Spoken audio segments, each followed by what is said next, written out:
concrete walls. There's a place for us where we could go, where we could be alone. Between city lights, we don't have to hide. I wanna go, do you wanna follow? There's something in the air, I can't explain it, but it's there. Ain't nobody gonna find us in our secret love affair. I don't wanna have to hide no more, it shouldn't be unfair. I wanna go, and I wanna know, do you wanna follow? Baby, do you wanna follow? Come with me, do you wanna follow? Baby, can't you see that? I wanna go, and I wanna know, do you wanna follow? Baby, do you wanna follow? Come with me, do you wanna follow? Baby, can't you see that? I wanna go, and I wanna know, do you wanna follow? I can't understand why we can't hold hands, but they don't know what we have is real love. Aren't you sick and tired of having to hide? I know a place, do you wanna follow? There's something in the air, I can't explain it, but it's there. Ain't nobody gonna find us in our secret love affair. I don't wanna have to hide no more, it shouldn't be unfair. I wanna go, and I wanna know, do you wanna follow? Baby, do you wanna follow? Come with me, do you wanna follow? Baby, can't you see that? I wanna go, and I wanna know, do you wanna follow?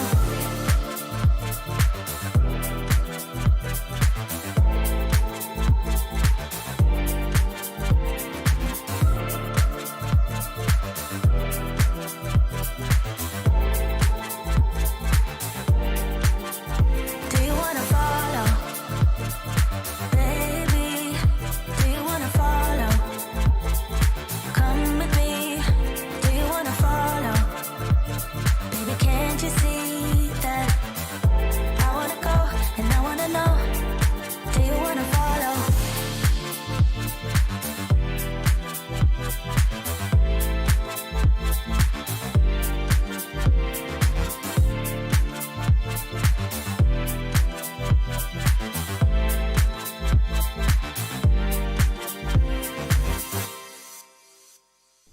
What's up, everybody? Welcome to Livestream. Oh, yeah. We're enjoying some blackberry mandarin sparkling water. Thank you so much to... Whoa! 35 milligrams of caffeine. Caffeinated? No wonder I couldn't sleep last night. Gotta watch out putting caffeine into things. What's up, everybody? Welcome to Livestream. Hello, Arek Kambolo from Poland. Brian Chambers wants to know, what are we going to learn today? I don't know. Maybe I learned today that cinema lenses are actually cross-compatible and not proprietary. How about that? Didn't know that. I was talking to Blunty about the new DJI camera. No, not the DJI action camera. Mr. Eddie Nunez wants to know in the Discord, is JB under NDA for the new DJI action cam? I am not. As I said on a live stream last weekend, I think, I sent an email to my DJI contact with that meme. Y'all got any of them? You know that one? Y'all got any more of them? The Dave Chappelle meme. And I was like, I'd love to be under NDA about this, but I'm not. That camera looks freaking hot. I mean, I wanna, obviously you won't know until you try it, but that DJI, and Peter McKinnon leaked it. So it exists, and it's real close to being, it's real close. Come here. Where am I typing? Where is my text going? I'm in the wrong window.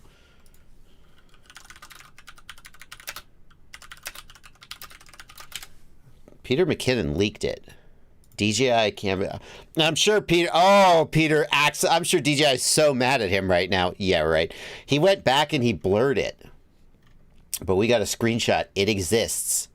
It exists. There it is, right there on Peter McKinnon's desk. And there's the retail packaging, so it's real close to being out. So, I'm more excited about this than I am about the Hero 10. Because let's face it, the Hero 10, like when the Hero 10 came out, I thought, should I review it? And I didn't. Not because I have anything against the Hero 10, but because like, oh my God, the Hero 10. Well, it's super good and also super expensive. What am I gonna? I probably would have made a lot of money if I'd have reviewed it and put an affiliate link up. But the Osmo Action 2, now that is an unknown quantity. And could it be the Hero 5 session replacement we've all wanted? I mean, it could. We know it could. But will it be? That's the question. We don't know. Remy Tim in the Discord says, Bardwell says I'm not under an NDA. That's exactly what someone under an NDA would say. No, Remy Tim, you must be new here. When I am under an NDA, I'm coy. And I say things like, I can't talk about that. If I say I'm not under an NDA, you can trust me that I'm not. I wouldn't lie to you. I would leave stuff out or give incomplete information or just go, while Blunty speculates. These are all things I've done in the past when I've been under an NDA. In fact, you may recall the DJI goggles. I was under NDA for those. I had samples of those through Rotor. I should ask Drew. I'll bet Drew has one. Seems like the kind of thing. They're in with DJI, right? Anyway, I say things like I can't talk about that. If I say I'm not under an NDA, I'm not under an NDA. Max Whalen wants to know if my cabinet is new. Yes, it is new. It's new as of like a few weeks ago. What's an NDA, David Beckham asks? Non-disclosure agreement. So basically, when there is a pre-release product that they want you to not talk about before the release date, they ask you to sign a non-disclosure agreement in which you say, I will not talk about this before you release it or before a given date or without your permission. And frankly, if you break the NDA, like in theory, if you break an NDA with somebody like Apple, maybe they'll sue you, but probably not even then. But if you break an NDA, basically it's just the vendor is mad at you and then they don't give you stuff in the future. That's usually what happens. But yeah. So Ghost Branch says some NDAs disallow you from saying you're under an NDA. I mean, yeah, I don't know. I haven't been under any of those, so.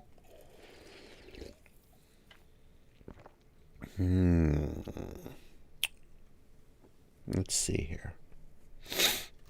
So, welcome to the live stream, everybody. Here's what I got going on. Let's take a quick look at my main screen. Main screen? Oh, that's right. We got a 3-screen setup here, boys. You can't stream with less than 3 streams, right? Come on. You can't stream with less than... You got one screen for your chat and your Discord. You got one screen for your OBS. And you got one screen for, like, you know, just looking stuff up on the web. But this is what I got on my main screen. I got you beautiful, beautiful YouTube people over here on the left. I'll be monitoring your comments here in the stream. I'll be answering your questions, and we're just gonna you know, chat.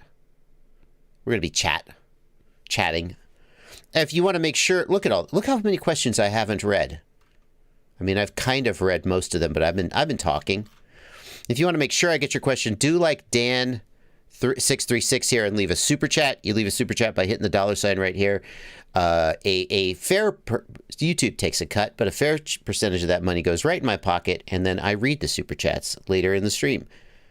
A little later in the stream, we'll be reading these super chats. So if you want to make sure I get your message, hit the super chat. Or if you just feel like contributing, you know, a little easy way for you to give me a couple bucks. And also over here, taking up a whole half of my screen. Why do they get half my screen?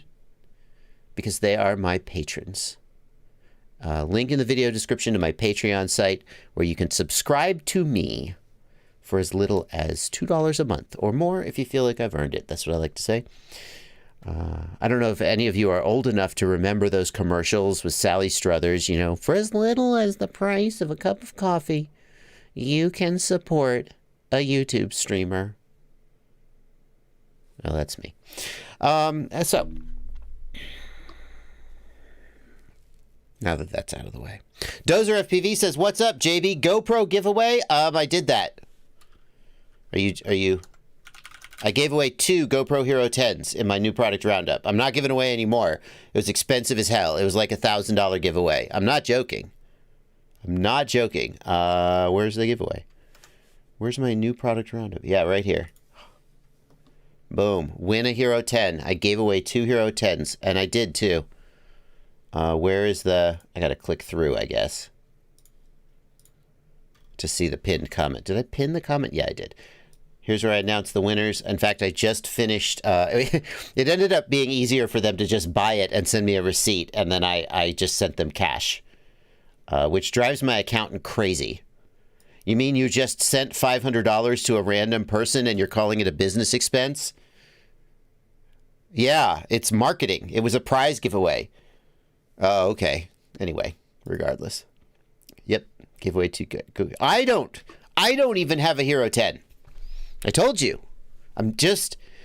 I will now officially start buying Hero 8s and 9s. I'm always one generation behind. There you go. Yeah. I made a mistake too. When I did that giveaway, I priced the Heroes at $400, which if you go to GoPro's website, they show up as $400, but that is with a GoPro subscription, which is like, I don't know, a month, like $40 a month, or I don't know what it is. So they're like $500 without the subscription. So I meant to do like an $800 giveaway, and instead I did like a $1,000 giveaway. Oh well. Got to do giveaways, right?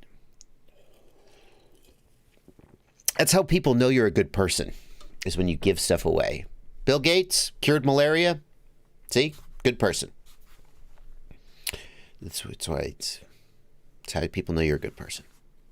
Did Bill Gates cure malaria? Didn't he? Did he?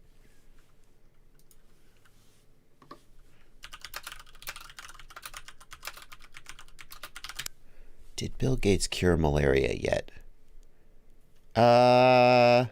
Nope, not yet. Okay, my bad. Bill Gates, not a good person yet until he cures malaria. Moving on.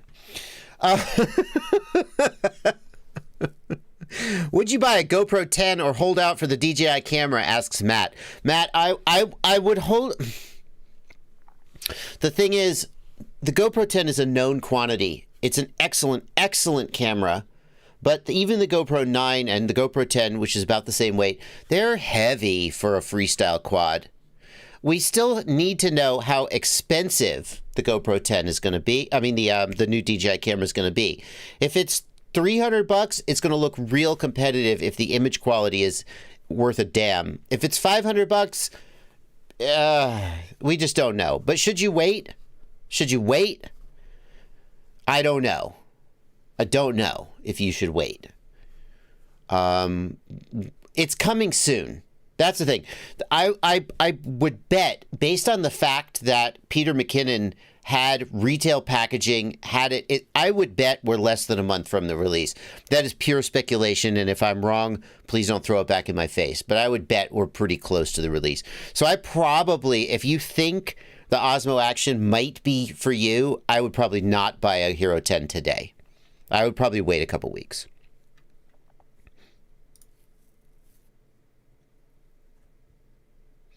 Frank Nicholas points out that GoPro subscription is $49 a year and has unlimited cloud storage. Unlimited?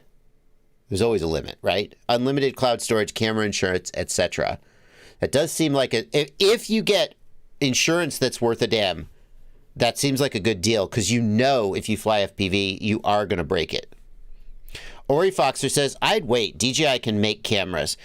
Can they, though, Ori Foxer? DJI, like their cameras on their Mavic are very good, right? The cameras on the Inspire are very good. Okay, so yes, they can make cameras. But their action camera has not been the best. Like the Osmo Action V1 had some problems, and there's a reason it didn't like take over from GoPro.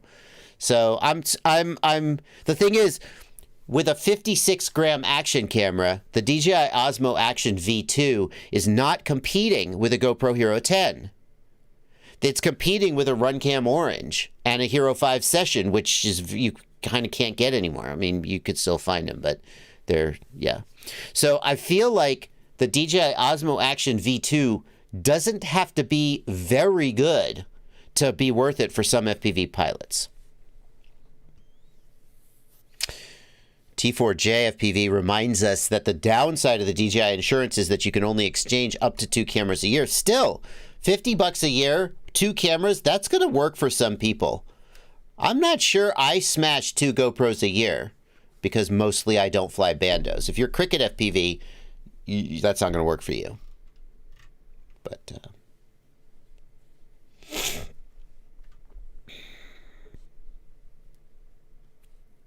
so nobody talks about the Runcam Orange, even after I gave it a good session alternative, when Jumbie FPV says. Here's what Runcam has done, something really exciting with the Runcam Orange, which they have updated the firmware to allow it to work with, I don't think it works with Real Steady Go, but it does encode the gyro information to work with the free one. Frick, now I'm blanking on it. I'm sorry. Gyroflow. So that's a really cool thing that Runcam has done to add that possibility.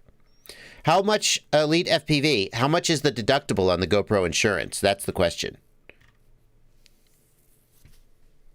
Yeah, very exciting. It's very cool that Runcam did that, because the Runcam Orange is like, it's not spectacular image quality, but it's okay, especially if you're not trying to be, you know, freaking cinematic master. You're just trying to get something nice to show your mom on YouTube or whatever.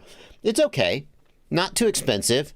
And the ability to use Gyroflow with it, you know, adds a little bit of, you know, functionality.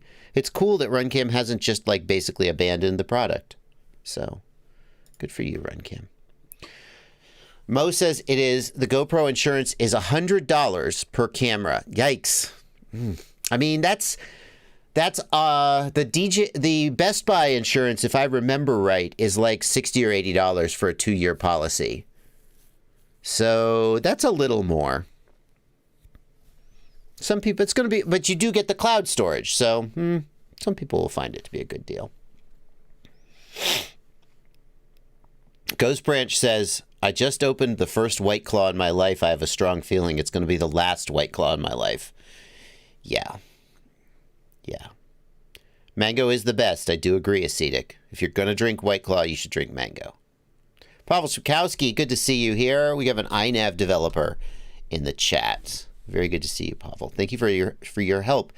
I had a question from somebody who was running iNav, and I was very, very thankful I could reach out to Pavel and get an answer from him. The answer was, well, anyway, I'm very thankful I could get a quick answer from him. Lincoln Ferguson FPV wants to know, do you think SharkByte will make a new receiver module if when they eventually release a new VTX? I want to upgrade to SharkByte, but I don't want to have to rebuy a receiver module. Lincoln, there is no indication that any new VTX would be incompatible with the existing receivers. It would be a dick move, and I mean, not that companies don't make dick moves, but SharkByte's goal right now is to increase their user base, right? They want to have enough, they want to reach a critical mass of users where, because there's a snowball effect, right? When nobody you know flies SharkByte, then you got to be the guinea pig, right? You got to be the first one, and you're hesitant. But when you show up at the flight field and there's people flying SharkByte and you go, oh, hey, let me check it out, and you can kind of feel it out, it starts to feel like a thing, and you get this critical mass. So their goal is to build that user base right now. And if they were to punish all of their beta. I mean, everybody flying SharkByte right now is in some sense a beta tester. If they were to punish all those, let's call them early adopters, not beta testers. If they were to punish those early adopters by then making their gear incompatible, that would be suicide. I'm not going to say that word on stream because I don't want to get flagged, but it would be extremely self-destructive. Let's put it that way. I don't see them doing that. I mean, the thing is, we know that HD0 is working on the second generation of chips. We know they've said that they're working on a second generation of chips. I think that's true. I thought that Carl said something like that in the Chris Rosser interview. Okay, I'm not 100% sure about that. I thought they are working on a second generation of chips. Whether those will be backwards compatible, don't know. But if it really is a bad move to punish all the people who trusted you and gave you their money right off the bat. So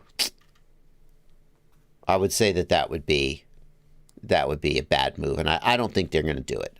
I think if they did it, that would be like a death blow for the company. So hopefully they won't do it.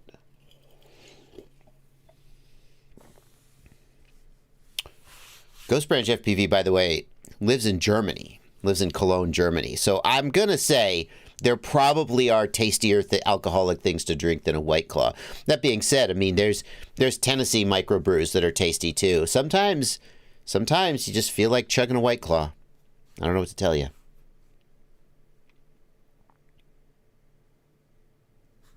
Ghost Branch says, it's the kind of thing some friend accidentally forgets at your house and you give it to a guest to not have to drink it yourself and then no one wants it, so you drink it on a live stream. I don't dislike. The thing is, I drink flavored seltzer water when normally, right? Like sometimes I don't want like a soda, like the taste of a soda in my mouth. I just want kind of a neutral flavor. And carbonated water is kind of nice. The bubbly is kind of nice. I mean, I don't have to like walk you through it. And then sometimes you're like, hey, you have a little alcohol in there. It's not like delicious. Anyway. Hey, can I tell you guys something? I'm going to put a little plug for myself in here. Do you guys like my live streams? Of course you do. You're here. And then after the plug, we'll do super chats. Do you guys like my live streams? Of course you do. You're here. You must like my live streams. Can I let you know? I've started a live stream clips channel. There are currently 475 subscribers. Most of what's up there now, I'm uploading the individual segments of the news. And the main goal here is that if you want to see those news segments, but you don't want to sit through the whole thing, like I'll be straight with you. I just noticed that's what like pro streamers like Linus Media Group, like Linus Tech Tips do. They have a separate channel where they upload clips. I'm like, well, if it works for them, it must be a good idea. So if you want to go sub to that, I will put a link in the chat. Would love to have your sub there. Get those numbers up. Do I have enough subscribe? I don't have enough. It's not even monetized yet, so there's no ads either. So, do I have enough? Can I get the vanity URL yet? I want the vanity URL. Branding. No, where's the vanity URL? Oh, yeah! I can finally get a vanity URL. No. Is this the live stream clips channel? No, this is the wrong channel. Switch account, JB live stream clips. Customization. Basic info. Still can't have a vanity URL. Why can't I have a vanity URL? I have enough subscribers now. Oh, well. Anyway, go sub to that. I also hope to be uploading. I'm like flagging individual parts of the live streams.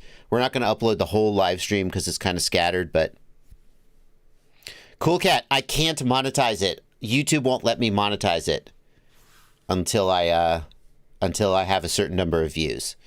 So, what channel is that? JB with Russian characters. That is my Russian translation account. There's a person who volunteered. I don't think anybody's even still doing it. The last update was June 2021. Well, that was not as long ago as I thought. There's a person who's doing Russian translation of my content. Yeah, go. Do I not have... Особенно полностью до нуля. Квадрокоптер теряет управление. Anyway. Yeah, that's what that is. All right. I'll log back into my account. David Beckham wants to know, what's your opinion on starter drone builds like the Tyro 6, Tyro 99? The Tyro kits are just barely good enough and cheap enough that I don't like if you said I'm going to buy a Wizard X220, I'd be like, maybe not. You could do better. If you said I'm going to build a Tyro kit and let's check the price, because I mean the price may have gone way up lately. Tyro 99, it's gone up a little, $133.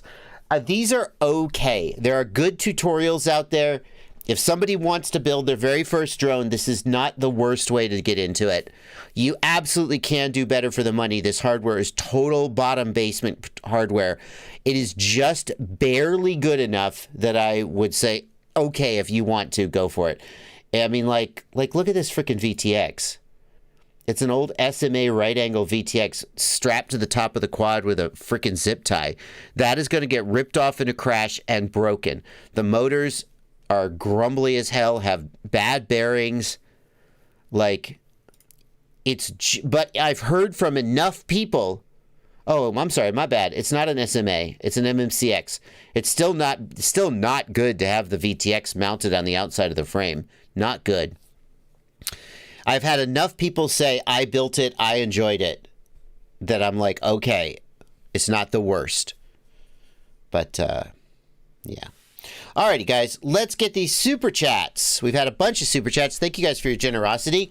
Let's start reading them. Johnny DRC, thank you for a $5 super chat. Just saying thanks for the help with this flight controller.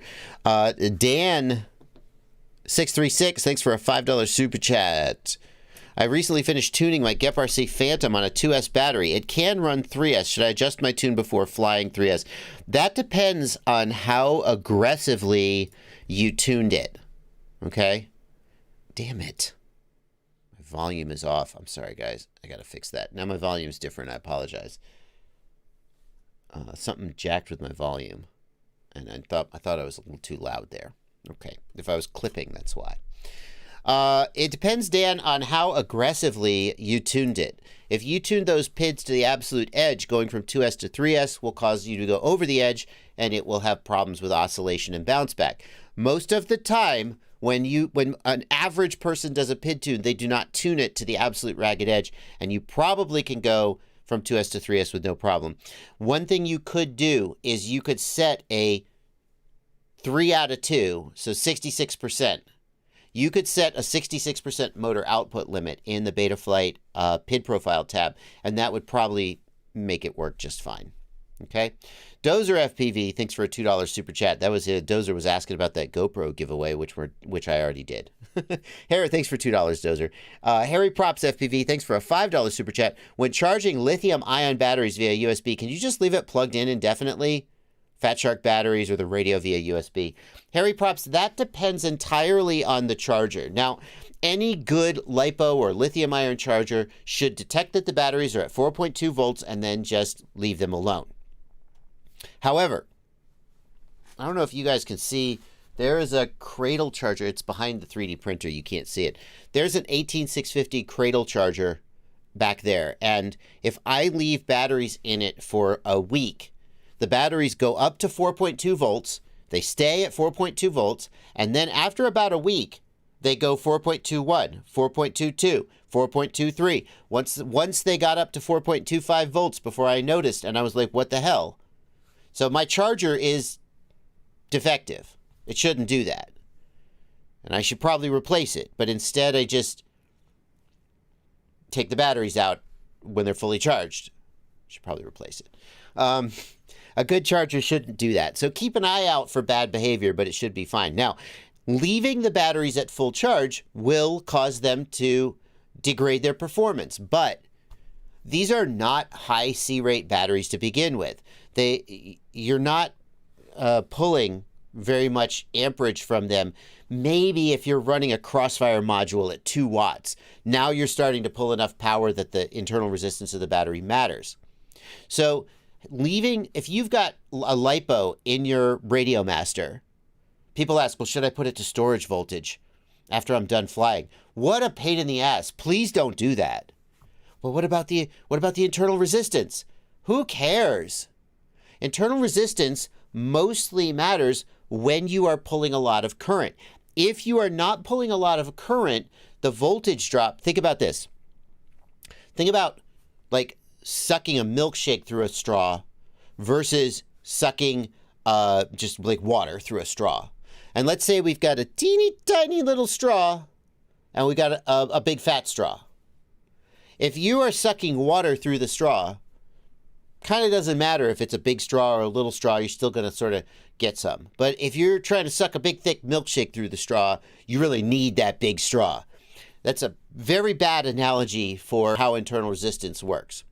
So if you're just running your Fat Shark goggles or your Radio Master, if the battery's internal resistance gets high because you're not putting it at storage, doesn't matter. That's my take. Now, Pavel Spakowski points out that lithium-ion batteries are designed to be kept charged.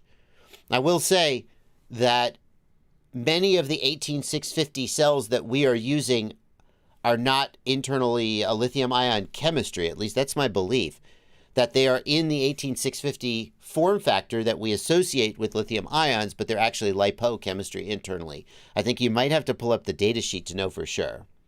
Bottom line is, I fully charge I have a LiPo in my Radio Master. There's a 5,000 milliamp hour 2S battery that fits right in that Radio Master, and it lasts forever. I'd never put it to storage voltage. I just charge it up, run it down, charge it up, run it down. Doesn't matter. Because we are not pulling a lot of current. Same with Fat Shark batteries.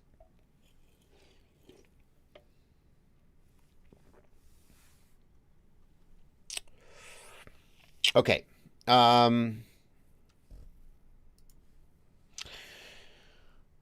Airbjorn L. Cooled. Thank you for cooled or cooled. Well, there's no umlaut, so I think it's cooled, but I'm not sure.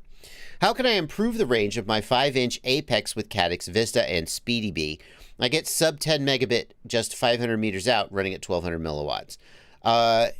Your shit's effed up, Airbjorn.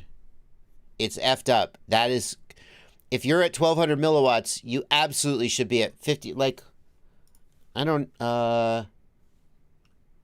like, let me show you. Hang on. Do I still have this on my, I think I do.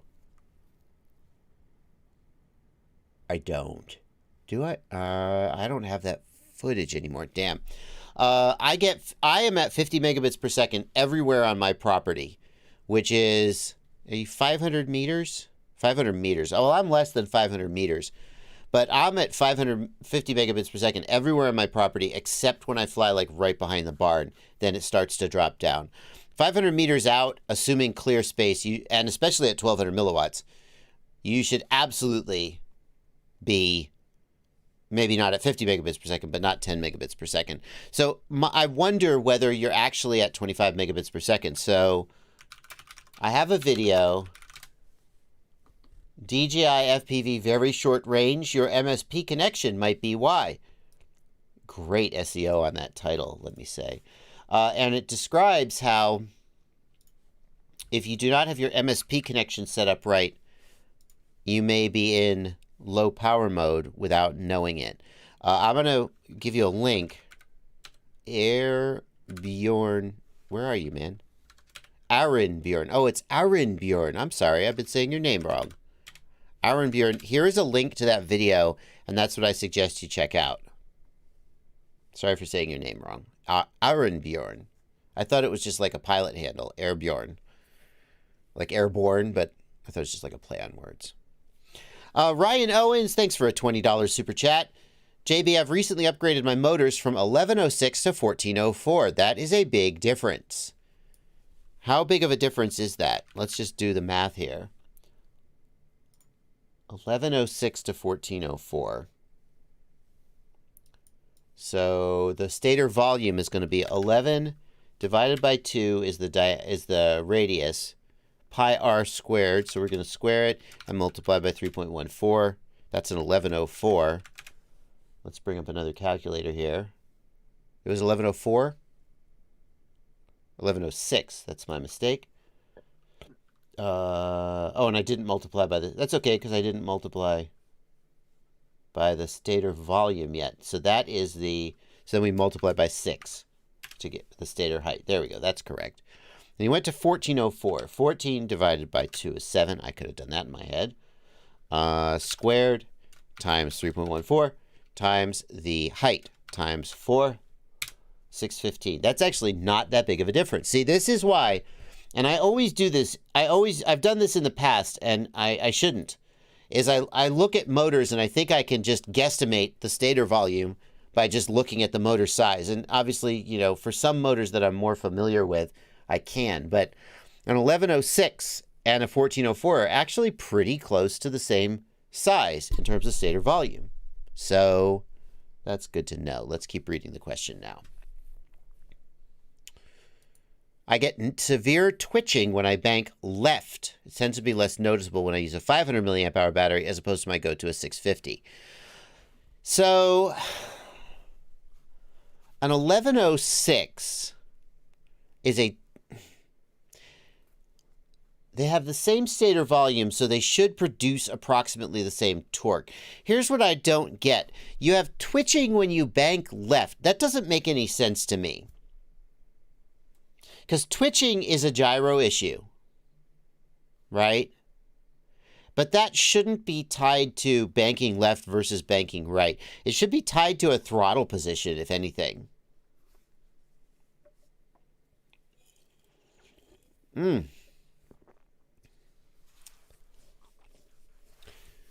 The motors, it could be that something has changed about the quality of the motors that's creating more noise. Just getting twitching when you bank left. I wonder if what you mean by twitching is not what I mean. Because, like, if you bank hard left and you get a whoa, right? That's not a twitch. That's like an arm dip. And that would point to an issue with the motors.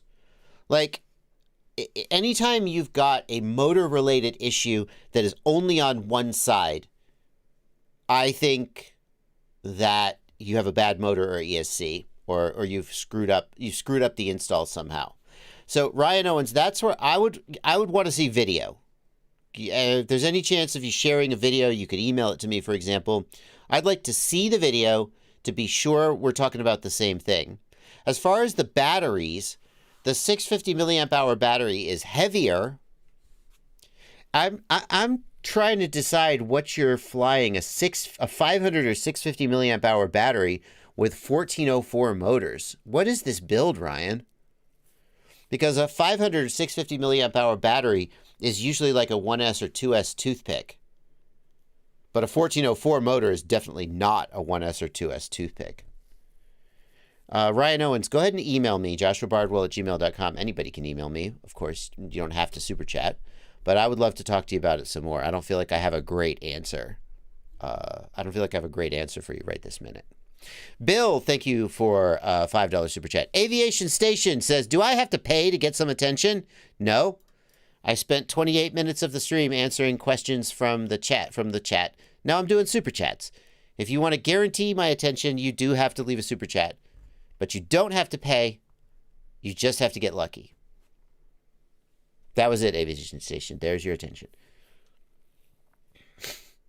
Bill, thank you for a $5 super chat. Oh my God, what if you did have to pay to get my attention? What would be wrong with the world? He says it was a joke. Okay. I'm touchy about that, I guess. Maybe some would say defensive. People who are like, what do I have to do to get your attention? I don't know. I spent 3 hours this morning answering emails. I feel like is it never enough? Sorry. What's your question, Aviation Station? What's your question? Go ahead. Where's your question? You got me.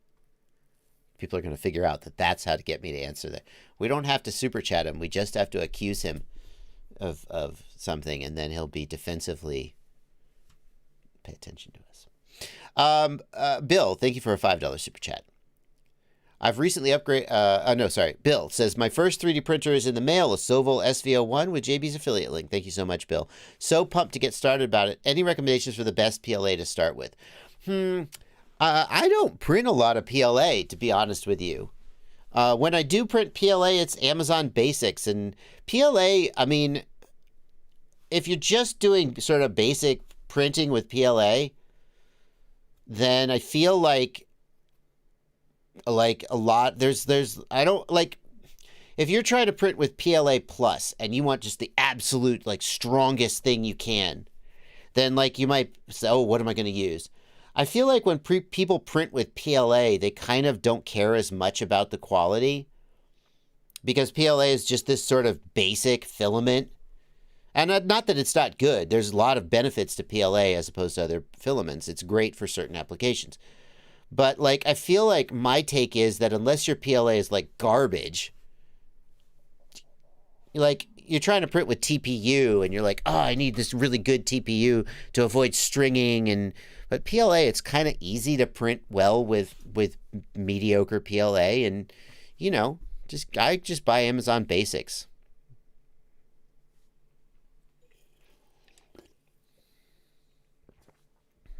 Just buy Amazon Basics. Owen Crony says, I've had good results with ESA and 3 kilogram PLA rolls. I'm sure that people who print a lot of PLA have strong opinions. Joseph Dahari says, Overture is great PLA. But any PLA is fine, in my honest opinion. Yeah. People who print with PLA, probably some of them have strong opinions about which are better or worse. I feel like PLA is an easy filament to get at least a little bit right. And I probably wouldn't pay extra for premium PLA, both because the things I print with PLA, I don't care as much about. As long as it's basically okay, I don't care about, ooh, is this PLA 10% stronger? Like, I'm just banging stuff out.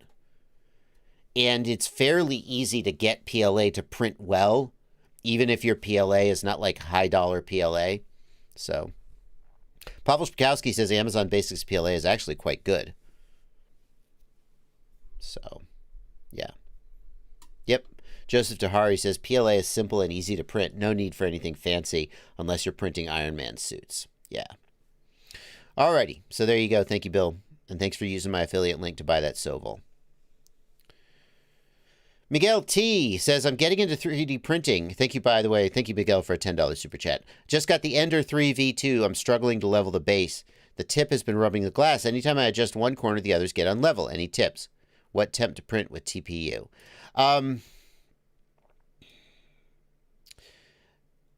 So, Miguel, you're right that getting the bed level, or the proper term is actually trammed. And nobody says trammed, but the problem, and I wish people would be more specific. When people say level, they think about level to the earth. And tramming the bed actually is getting the bed perpendicular to the frame or parallel to the frame, depending on how you think of it. And so I wish people would say trammed and not level, but nobody knows what the word tram means. So, except for machinists and nerds like me.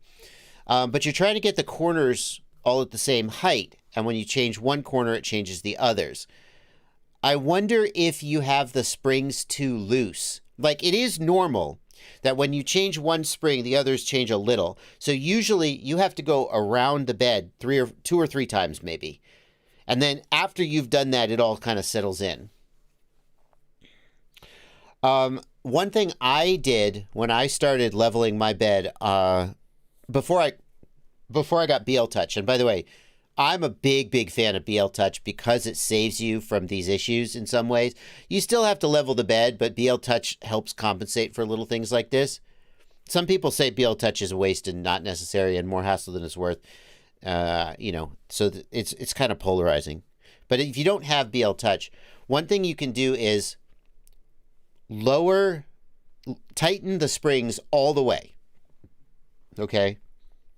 Then back them off maybe 2 or 3 turns. But you want the springs as tight and compressed as they can be, while still giving yourself a little bit of adjustment, right? Then adjust your Z-axis limit switch down. Move it down a little bit at a time until the nozzle is maybe 2 millimeters from the highest point of the bed. You follow? And that's going to keep your springs as compressed as they can be once you get it leveled. And I think compressed springs work better than loose springs. And then run your corner method with your piece of paper. You're probably using like a piece of paper, right? And adjust one at a time. The other thing I would point out is that when you're adjusting the wheels, if you press down on the wheel, right, it's a spring. You're throwing it off. I caught myself doing this and I was like, oh, I would press down on the top of the wheel and rotate it like that. And I noticed that I was compressing the spring. So make sure that you're kind of gripping the wheel without pressing up or down on it. And turn the wheel and then check your paper without touching the wheel. And so that could be throwing you off.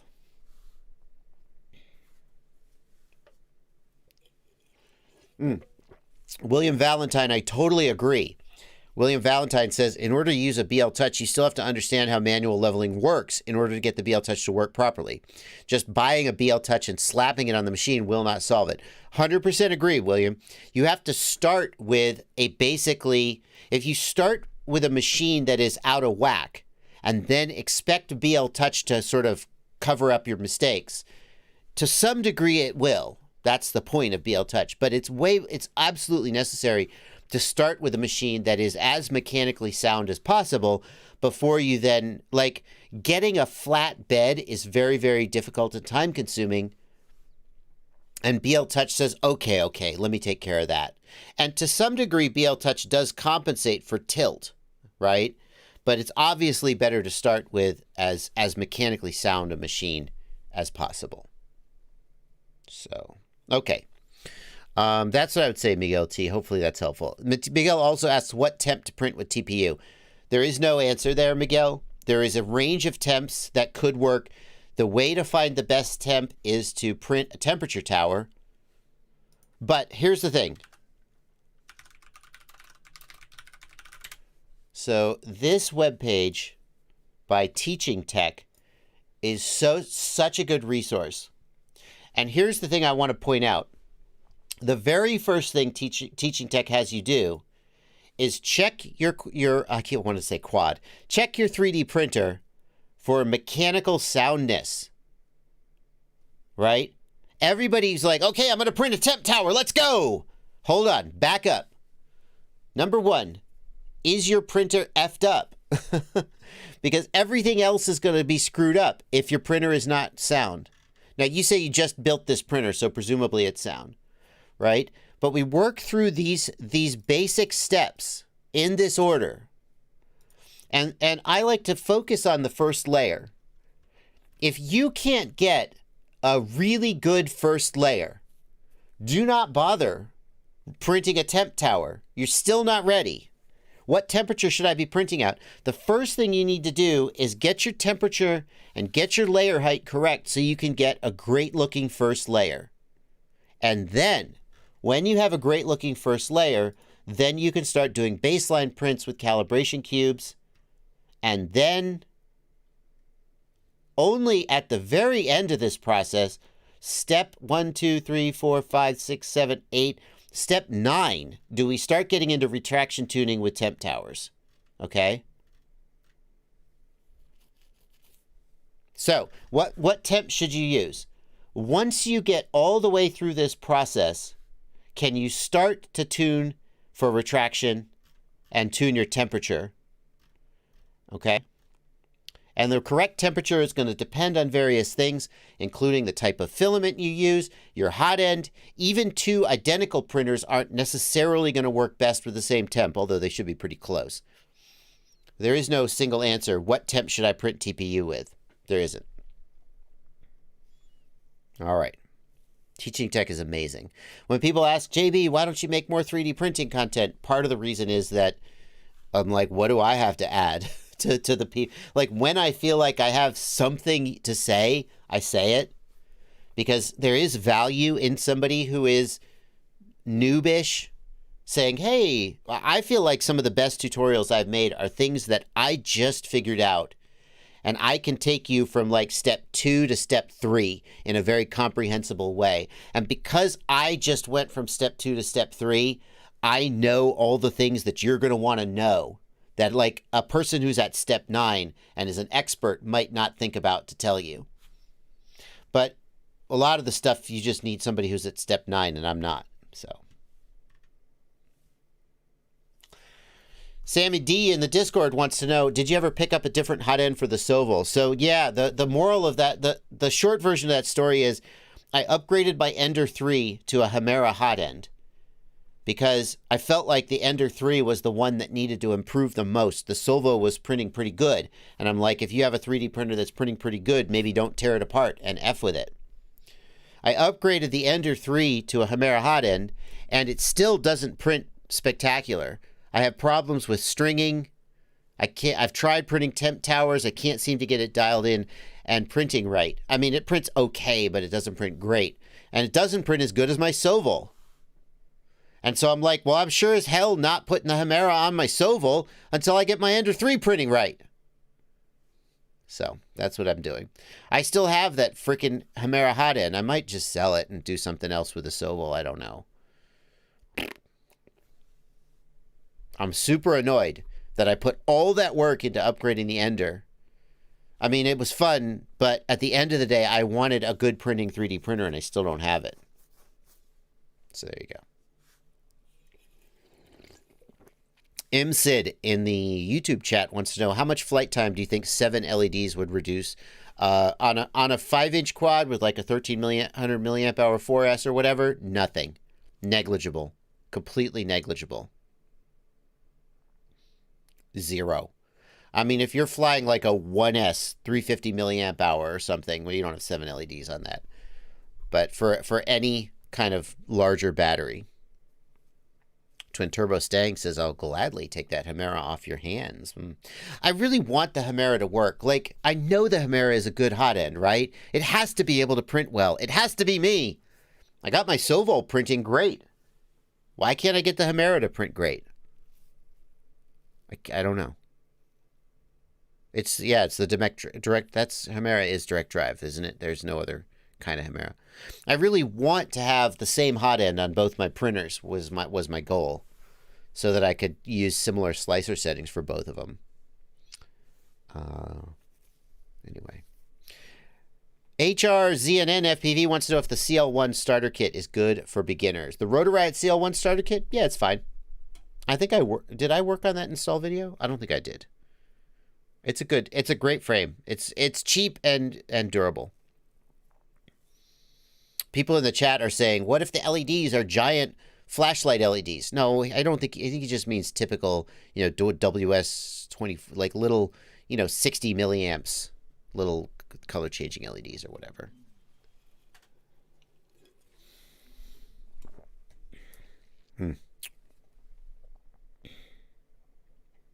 All right, continuing the super chats. I'm still not caught up on super chats.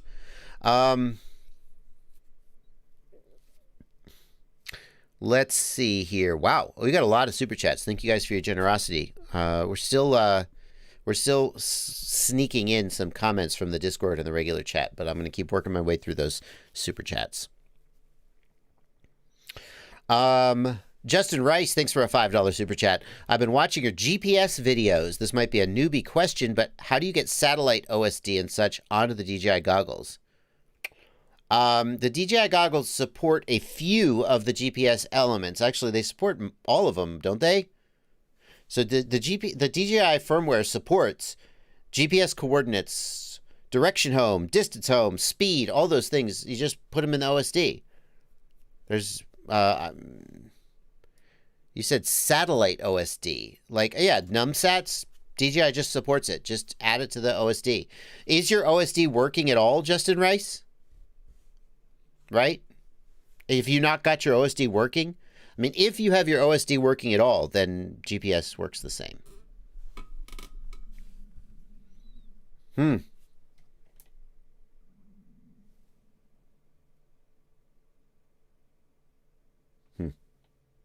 Alrighty.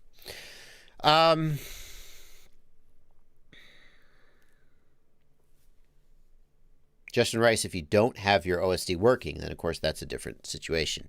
Then you just got to get the OSD working. Wire up the MSP connection. Ben Toogood wants to know the best way to get a USB port back onto a flight controller. You have to solder it back on. And I mean, a hot air station with solder paste, with flux paste or solder paste would be the right way to do it. Trying to solder it on manually is going to be a gigantic pain in the ass. Somewhere out there is someone who could do it. The big question is whether it lifted any pads when it came off. Most people couldn't solder a USB port onto, like Live UFPV, he'll do it. Most people couldn't solder an FPV, a USB port back onto a flight controller though. Dan636 wants to know if I'm ready to talk about my yard yet. I am not. I am still depressed about what has... I'm not thrilled with what's going on out there. I mean, yeah. There have been delays and things that went wrong. And I'll say this about what's going on in my yard. Anybody who has done a large construction project... No, that's not large construction project. Anybody who has done a construction project, a remodel... Or I think of the times when I was doing a Wi-Fi install at like a hospital or a military base, and you got 20 contractors running around. You got a giant cut list of things that have to be done, and you're trying to check off the things that have been done, and then check that they're working, and then all the parts are coming together, and then something's effed up, right? Something is always effed up. We had this one job where we were doing a wireless install at a military base where we had all these point-to-point links between the buildings because it would be too expensive to trench cable between the buildings, and it's just a logistical nightmare. As soon as you break ground, now you have a huge pain in the ass with the military. But as long as we only installed equipment on the buildings, we didn't have to go through some hoops. So we had all these wireless links. Every single one of the wireless links was having problems. And so we went up there, we aligned the links. We had guys on man lifts aligning the links, all this BS. The links weren't working. It turns out that the fiber cable from the radio, the installer who had installed the fiber was not like a licensed certified fiber installer. He was like an electrical installer, low voltage. He did Ethernet and stuff. And he had bid on the fiber install on the premise of, well, I'll just buy the fiber install kit. It cost me $1,000 to get the termination equipment, whatever it costs him, and I'll make a little extra money on this job. And he didn't know how to terminate fiber, and every single one of his fiber install terminations was bad. So we had to hire another fiber installer who knew what the hell they were doing, and they had to come out and they had to re-terminate every single one of his fibers. And what I'm getting at is whenever you do a big project, there's always something along the way. It's never going to go smoothly, and it's never going to come in under budget. Okay, maybe somebody out there can bring it in under budget, but there's always going to be a screw up that you have to deal with. So when you're doing a job like that and there's a screw up, you don't go, it's all screwed up. No, you just go, okay, well, how are we going to fix this? And you roll with it. You keep moving towards completion. But sometimes there's enough screw-ups that you go, okay, this is beyond belief. And that's kind of where I'm at with my yard. Yeah. Pavel Skripkowski says, if it's going smoothly, something is wrong. If you're doing an install like that and it's going smoothly, your contractor is not telling you about the screw-ups. You haven't found the screw-ups. I have a lot of respect for general contractors now, because I see now all of the things that they were covering up and not telling me and solving without me knowing about it. Anyway.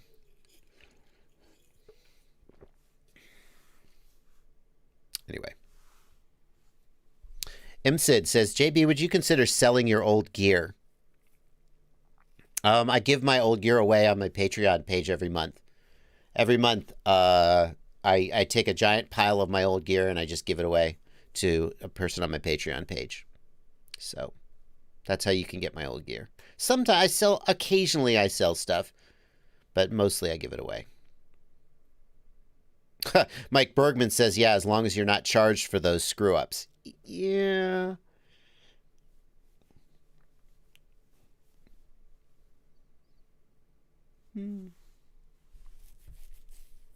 Okay. Continuing reading the super chats. Da Supernova, thank you for 50 Norwegian kroner. My functioning Tyrannus X9 Lite suddenly got bricked. No physical impact or firmware update followed your video, but nothing works.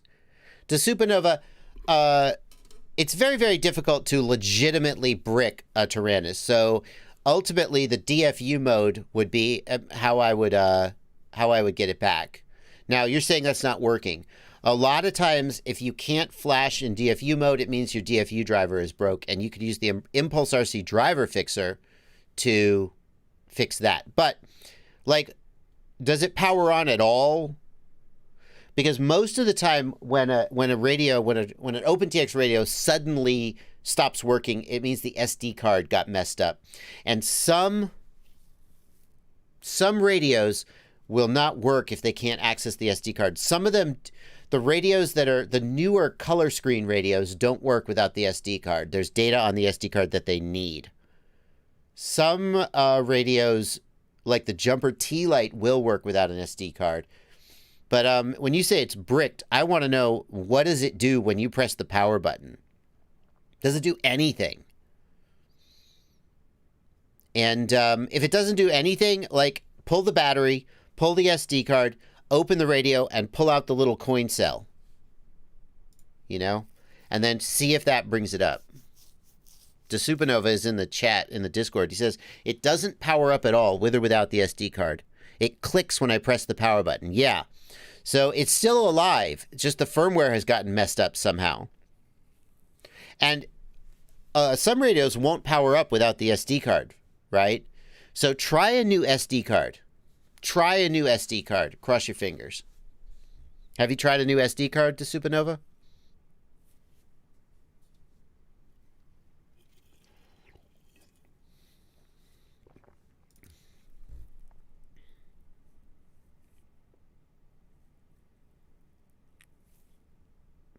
Hey, Mike, please don't like advertise in my chat. It's not the place for it. Just because, you know, yeah, please don't do that. I mean, you're fine, dude, and it seems like you do good work, but it's just not the place.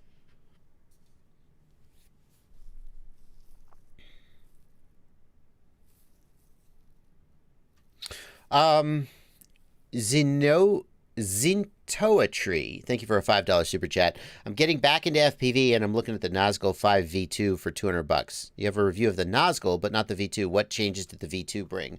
I don't. Did they add like an F7 processor?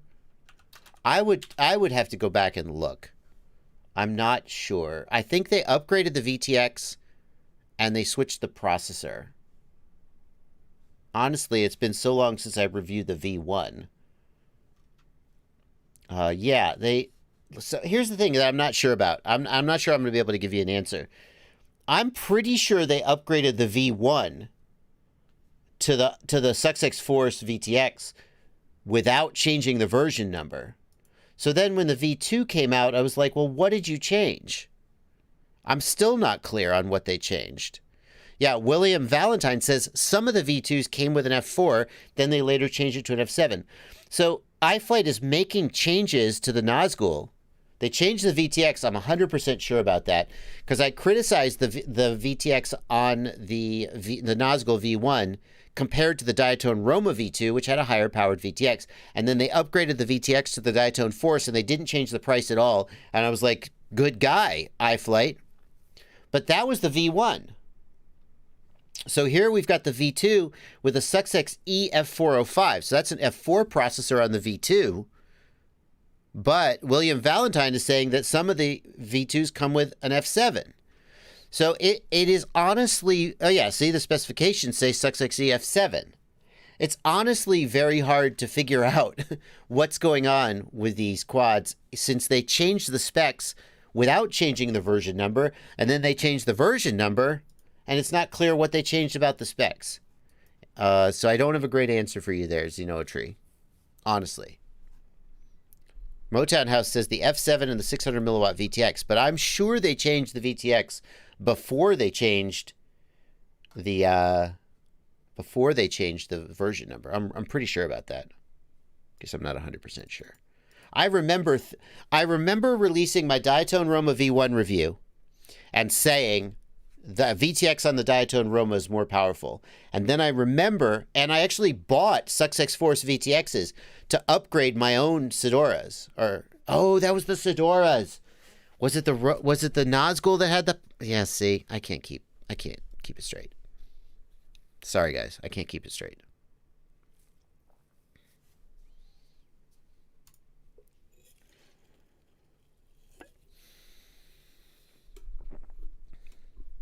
William Valentine says his V2 has the F7 and the 800 milliwatt VTX. Ori Foxer, did I say the Roma was too small? Did I have it backwards? I can't keep my own stuff straight. The V1 Roma had the 400 milliwatt VTX. Oh, you're right. Well, see, my memory is completely messed up. And you shouldn't, yeah. Oops. There you go. I don't know is the answer. I don't know is the answer. I guess that's what I got to say. Snoopy, a lot of people in the chat are saying the Nasghoul V2 comes with the F7 flight controller. John K says his came with an 800 milliwatt VTX. That's the bottom line. I don't know what the difference is between the V1 and the V2. You can't get the V1 anymore anyway, right? And even if you could buy a V1, that wouldn't tell you what it was going to come with because the specs are constantly changing. So that's the takeaway. It doesn't matter.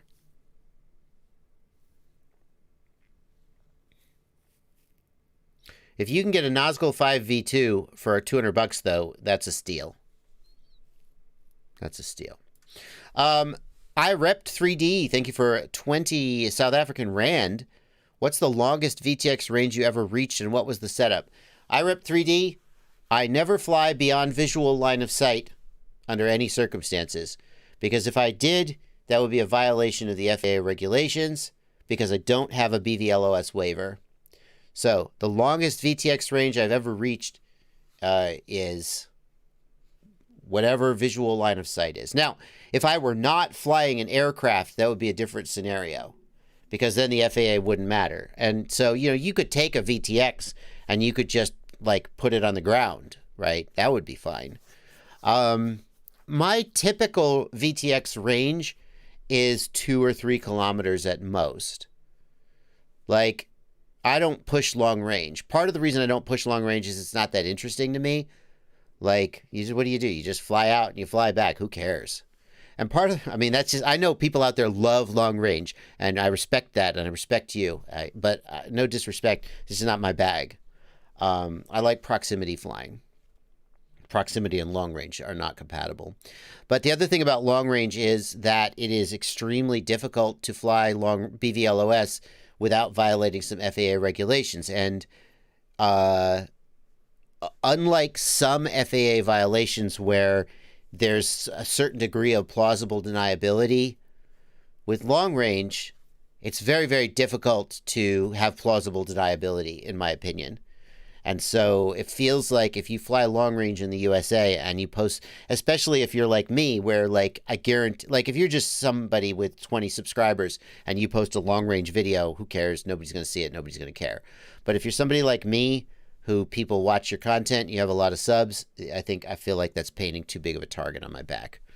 So that's the number one reason is I'm just not that interested in long range. Number two reason is it would be very difficult to do it without, I feel like, attracting unnecessary attention. Like, you look at guys like Daniel Riley. Daniel Riley, RC Test Flight, he does autonomous long-range flights.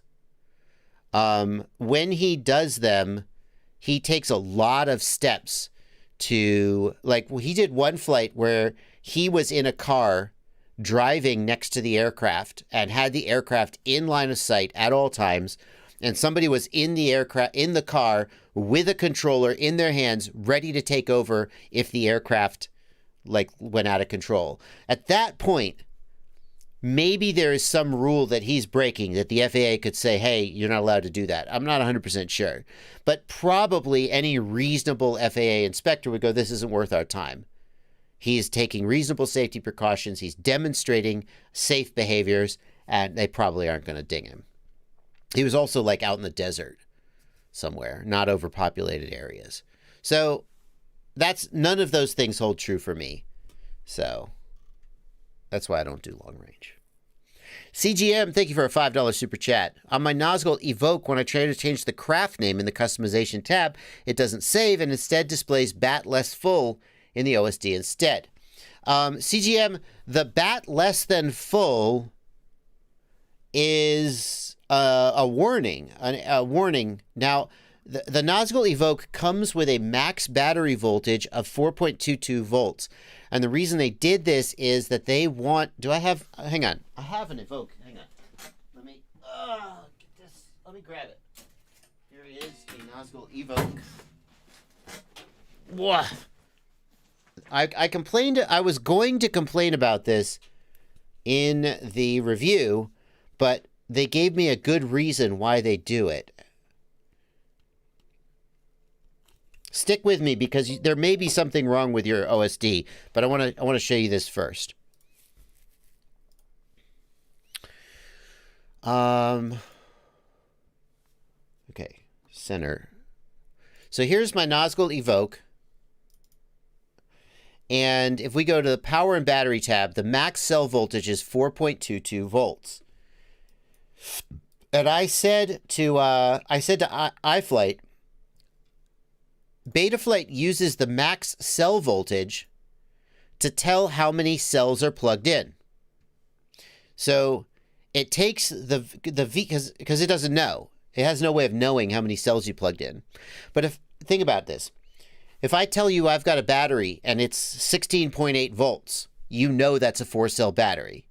Because 4.2 times 4 is 16.8.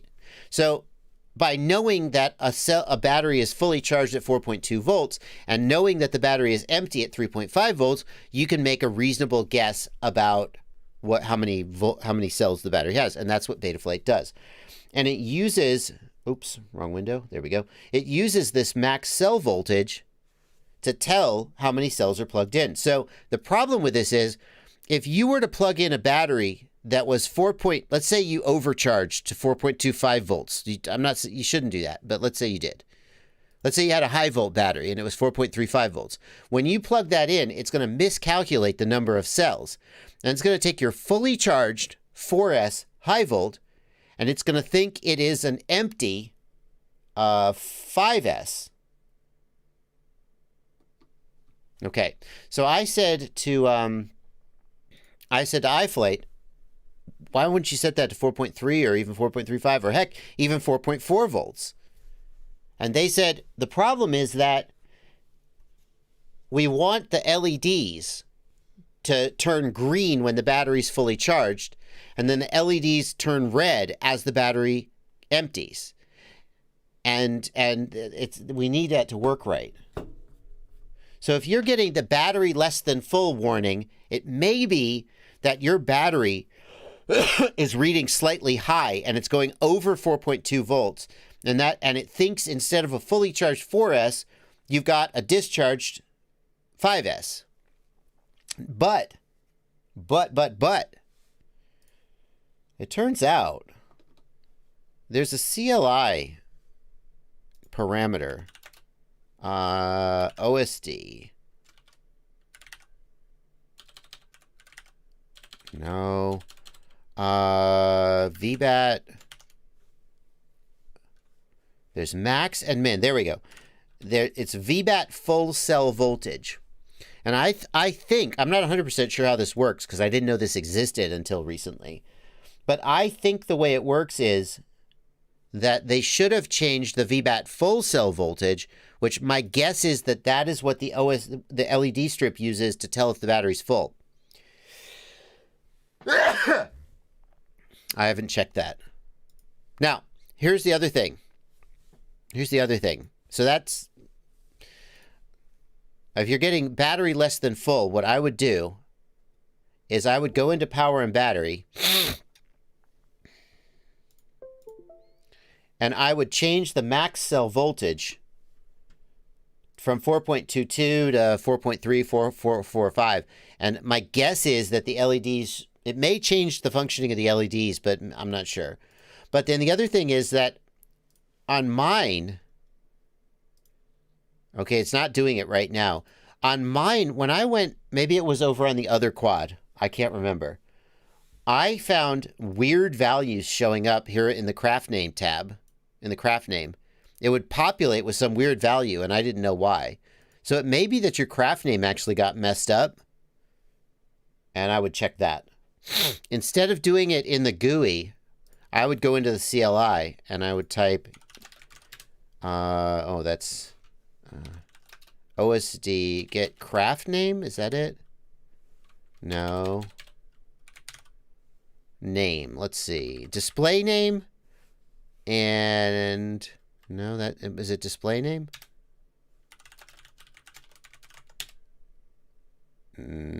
Yeah. No, that's not right. It's really. What's so? Dang it. What is the name for that parameter? Did I not set it?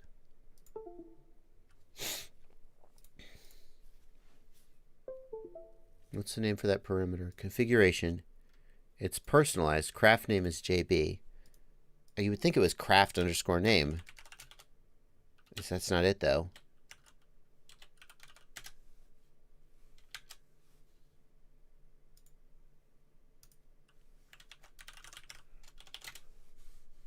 Well, here's what we're going to do. It's JB, so that's commented out. That doesn't count. Set name equals JB. So I would go in to the CLI and type get name and see if that has actually been changed to bat less full. Will that even work? Will that work? It will work. Well, anyway, maybe that got changed somehow by a bug in the configurator. Anyway, did you want to spend 10 minutes talking about weird intricacies of the Evoke? There you go. Oh, wow. I completely... No. Of course.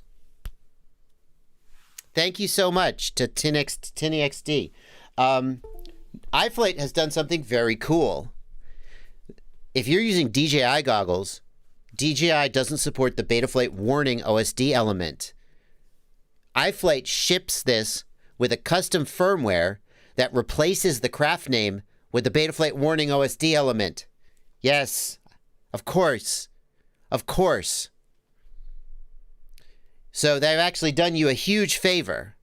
But it means that you can't use the warning, you can't use the pilot name element, But that's okay because you absolutely would rather you absolutely would rather have the warning element.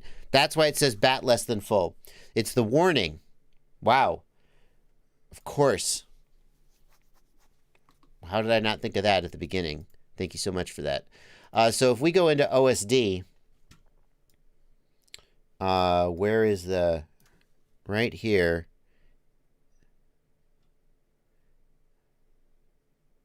So you need to have, I think you need to have unknown enabled, but this is how they shipped it, so I'm going to assume you don't. I think you need to have unknown enabled, but basically your firmware is using the pilot name as the warning because DJI doesn't support warning. All right. That's what's happening. Okay, let's move on. That was plenty of time to spend on that.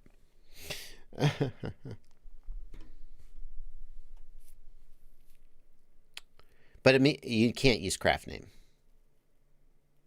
Yeah, that's a super cool move of iFlight. They said that they did a poll in their Facebook group, and the poll said that that's what they wanted. So that's what they did. Amazing. Aviation Station, thanks for a $1 super chat. Bill, thanks for a $5 super chat. Good answer, worth every penny for your attention. I'm looking at Hatchbox PLA. Helicoptrosis, thanks for a $10 super chat. Helicoptrosis has posted his question in the Discord. Except there is no user named Helicoptrosis in the Discord, so now I don't know who he is or how to thank him for his $10 super chat. Helicoptrosis, leave your question right now in the Discord. There he is. Why wasn't I able to @ you? Well, anyway, there is a user named Helicoptrosis. Hi, Joshua. Have you had this trouble with VTX power levels before? I have a Mamba TX500 VTX. Do you mean a 400? Okay, anyway. On a Diatone Roma F1, I'm pretty sure it's unlocked. I can run it on its 200 milliwatt power, but if I set it on its 500 milliwatt, it goes back to 25 milliwatt. If I change the 500 milliwatt to 400, it works. Yeah, because... So here's how VTXs work with smart audio. If you try to set the VTX to a power level that it doesn't support, it goes to the lowest power level that it supports. Because it's like, I don't know what you want, but I can't do that. And then the safest thing to do is to minimize its power level. So if your VTX table is messed up, then, like again, this is the, well, I don't have, I don't have an analog quad handy. I'm not going to grab it, but if your VTX table is messed up and you have the incorrect power values for the VTX, then it will just go to 25 milliwatts. So you said you have the Diatone TX500. Is that even a thing? It is. Oh, wow. Okay. Are you sure you don't have the TX400? Because I think the Diatone Roma V1 came with the TX400. So my guess is, but the other thing is that Tramp VTX tables don't work like you think. Where's the VTX table? Here we go. So Immersion RC Tramp VTX tables, notice that the power values, here we go. The power values go 25, 200, 400. But the 400 milliwatt value actually corresponds to 500 milliwatts. And the reason for that is that the power values in Tramp have standard values based on the original Tramp video transmitter. And so this video transmitter uses 500 milliwatts, but actually you have 400 as the value. But the video transmitter knows that means 500. So this is how you need to set it up if it's the TX500. But I think you have the TX400 because the V1 came with the 400. Regardless, 400 is the correct value. And by the way, you can put 500 here in the label. You could put you put whatever you want. That won't change the actual output. That's just a text label that shows you in the screen what it is. Now, as for the range not being any different, he says at 400 it has the range of 200. Well, I mean, that just means your VTX isn't that great.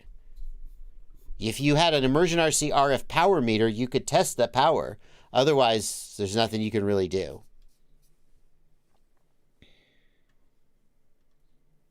Okay.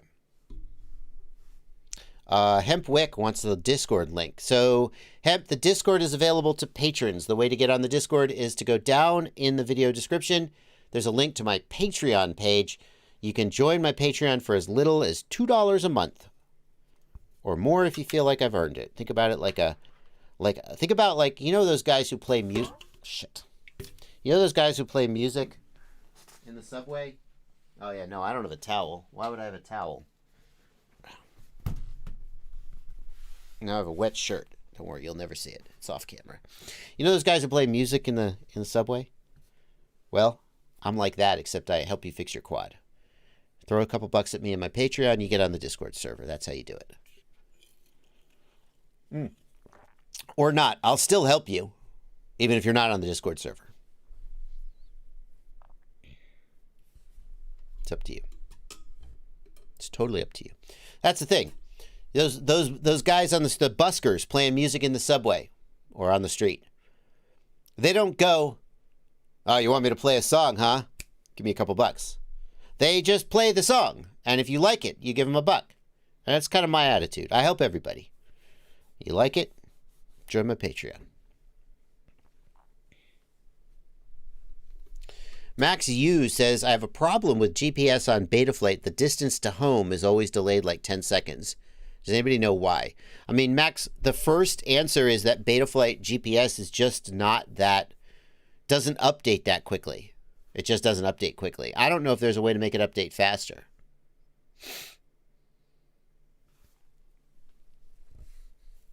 Ghostbranch FPV says, I wish Betaflight Configurator had a drop-down menu where it could fill out the VTX values for you. The Betaflight devs have explicitly resisted incorporating VTX tables too closely into the Betaflight configurator.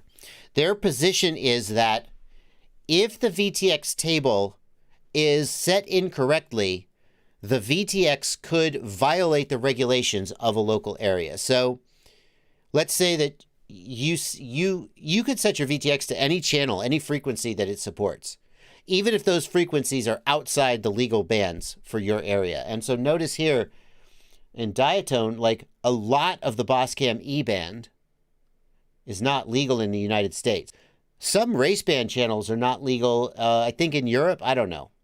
So Betaflight's perspective is that if they ship you a firmware with nothing in it, and you put this stuff in yourself, then you're responsible for violating the regulations. And that's why they ship Betaflight. It's like, can you not ship Betaflight with like a basic VTX table? No, they won't do it because they feel like they would accept liability, which seems like BS to me, but they're the ones doing the work and they're the ones who will get in trouble if there's trouble. So they have to decide. That's their prerogative. Fine. No one should be forced to take on legal liability involuntarily. That's up to you if you don't want to do it. So that's also the reason why they don't want to put like a pull-down menu where you select your VTX table. They want the manufacturers to give you VTX tables and you to manually install them, and that's how they feel like they have limited their own liability sufficiently. There you go. That's their call. That's their call. Okay. Oh, we still have a ton of super chats. Thank you guys so much for your generosity. I'm going to keep reading super chats and taking occasional questions in between. But Mad Max FPV says, what about the GPS baud rate? Mad Max, I don't think the delay in GPS updates is the baud rate. I think even 9600 baud is fast enough that you should get more than like 10 seconds of delay.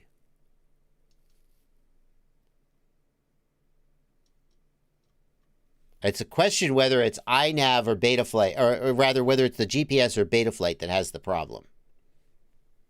Ghost Branch says, yeah, but what's the difference between filling it in manually or filling it in by selecting from a dropdown? Yeah, I agree. The difference is pretty slim. Nevertheless, that's just where they feel like drawing the line. Anyway. Anthony DeStefano, thank you for a $10 super chat. Is it true that rates are half the equation and stick tension and centering matters? Too much or too little? What do the Rotor Riot guys fly? High tension or sloppy sticks? Why did you ask what do the Rotor Riot guys fly and not me? Why didn't you ask what do you fly? I'm not sure if I should be offended.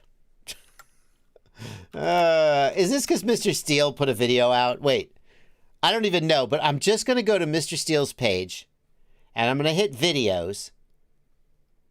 Did he put a video about stick tension? No, he didn't. Okay, never mind. I thought I saw a video from him recently about stick tension in my... and I'm like, wouldn't that be funny if he had... I thought he put a video... Yeah, here we go. 1 year ago. Okay, it was a long time ago. Gimbal tension doesn't matter. Well, I'll tell you, if you want someone who has a strong opinion about gimbal tension, here's an up-and-coming FPV pilot who has an opinion. Stick tension absolutely matters. Here's what I've noticed as I have played with stick tension. When I turn stick tension down, I feel like it's easier to sort of move the stick around, specifically as I go through the center, okay? I know. People are saying, you are one of the Rotor Riot guys. I know. I'm just teasing.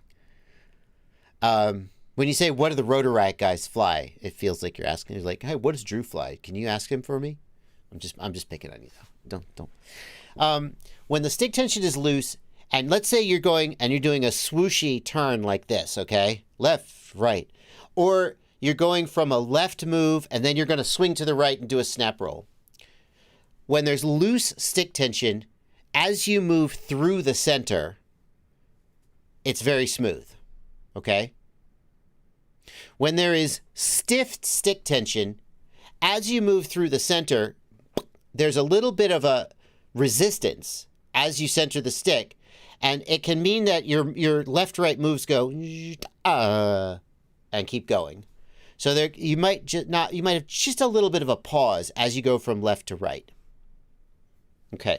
The downside is when you have loose stick tension, little movements of your fingers will show up in the sticks. Every little movement of your fingers shows up in the sticks. When you have tighter stick tension, it's almost like some kind of RC smoothing, because little muscle tremors in your fingers will be resisted by the tension of the springs and will not show up. So I experimented for a while with much stiffer stick tension, and once your fingers adjust to it, it's like, if you have stick tension is too stiff, your fingers will get tired. I mean, if you have if you have unusually low hand strength, maybe. But for a person of sort of normal hand strength, then higher stick tension won't make your fingers tired, especially if you're only flying for 3 to 5 minutes at a time, like we typically do. And I felt like my moves were a lot smoother, but I noticed a little bit of a stutter as I recentered the stick as it kind of locked in.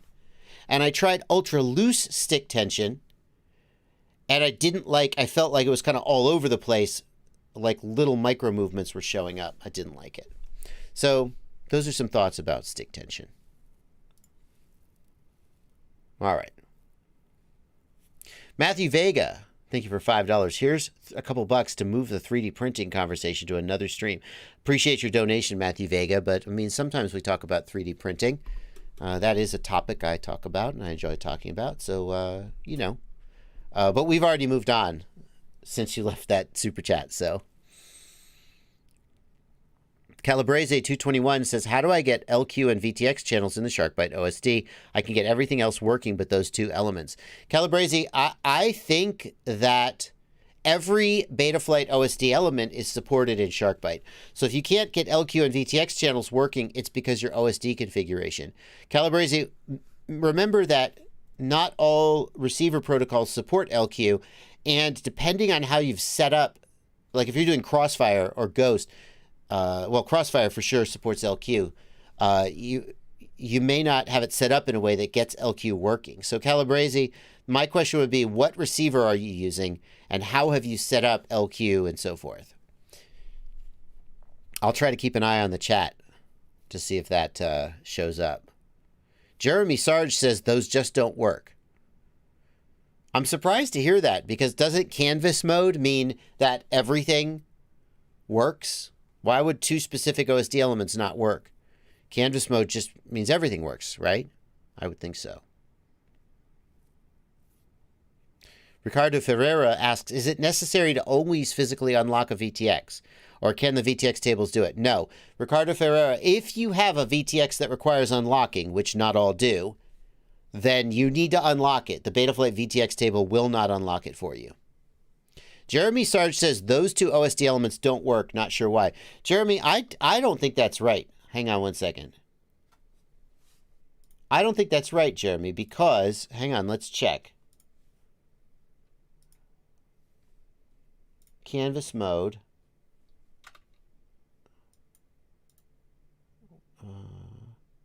Right here at the end, I got it working.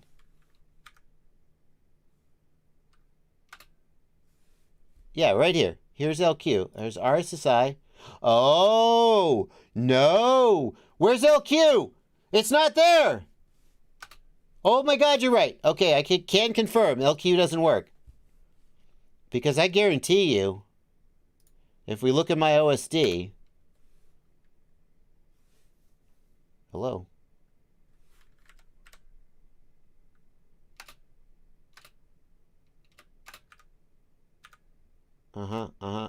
Okay, but show me the screen. I'm not going to show the screen, am I? There it was. Yeah, so here's LQ right here in the lower right of my screen, but it was not there. So yeah, okay. It's not working. Don't know why. That's kind of a pain in the ass. Why would that not... It's just canvas mode. It's just drawing the OSD. Why would that specific OSD element not work? Don't know. Hopefully they'll fix it soon. There's your answer, though.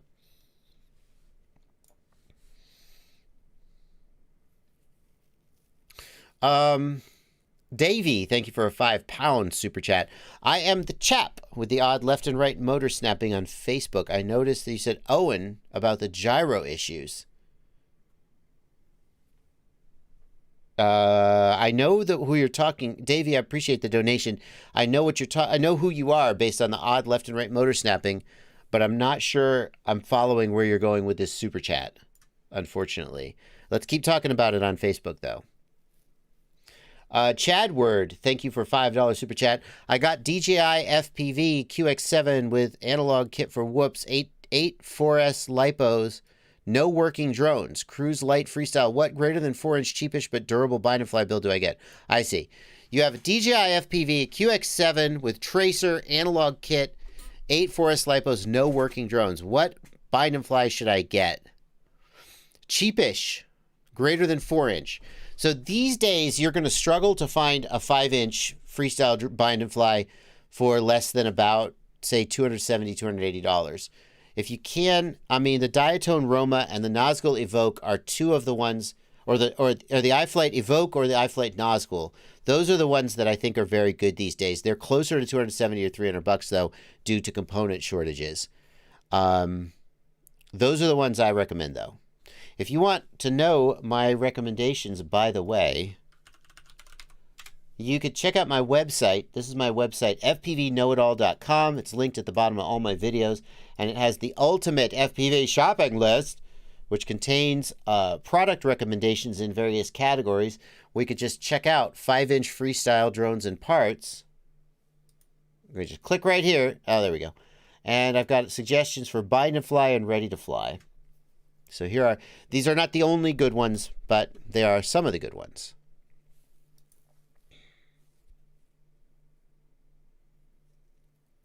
Nasghoul V2, $210 at Race Day Quads. Is it still, I know they had it.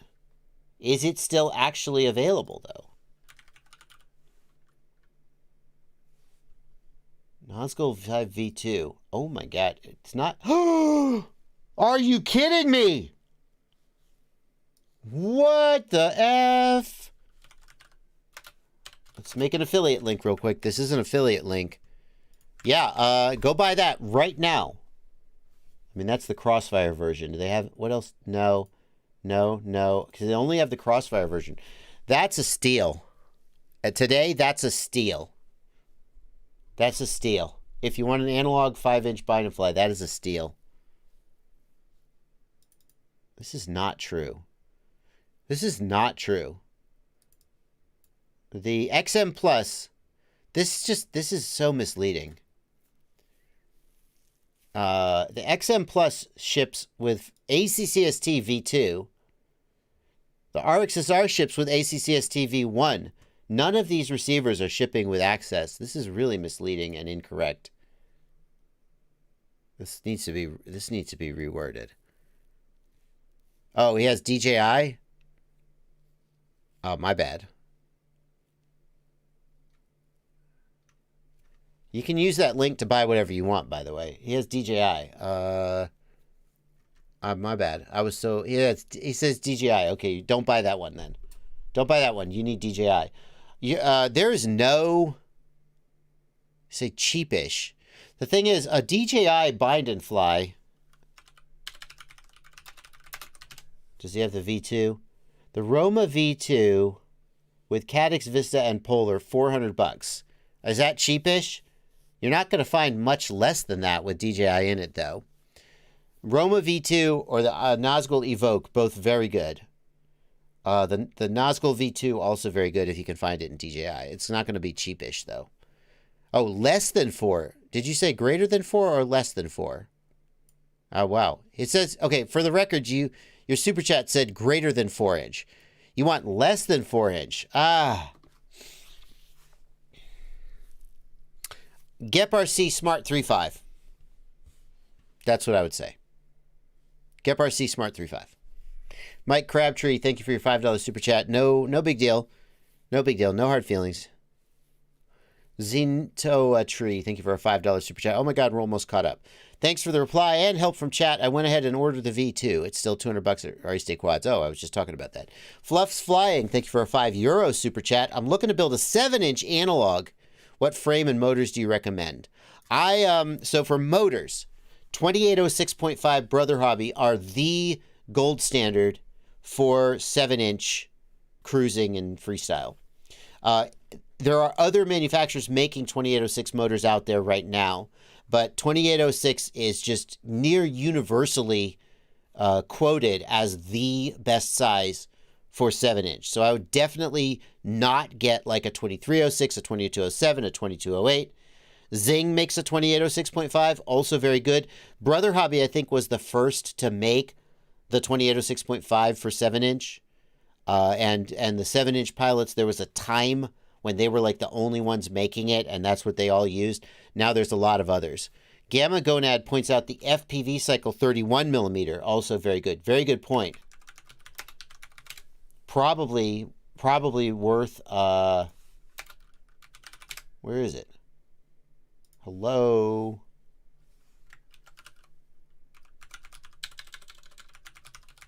Yes, also very worth your attention. Where is it, though?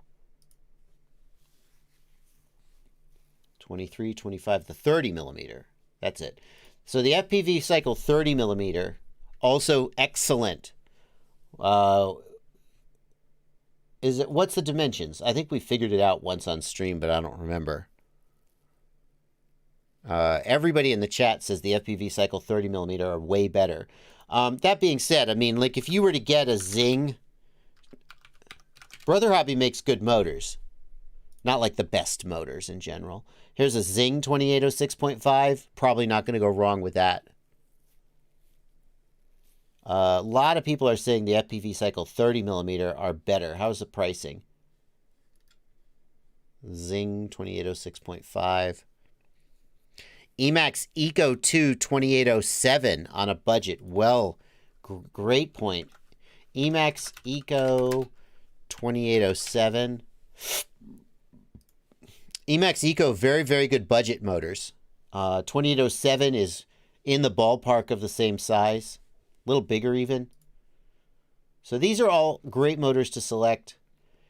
Just based on how much work Bob Ruge puts into his motors, the FPV cycle 30mm is probably going to edge the others out, but it's certainly not a cheap motor at $28. These are... Surely that's not right. Are they really $16? $17? Jeez. Bad for Life says that going to go against the grain. Bad for Life says 2806.5 is superior to the 31 millimeters. Interesting. Why do you think they're better, Bad for Life? A lot of people feel the 30 millimeter.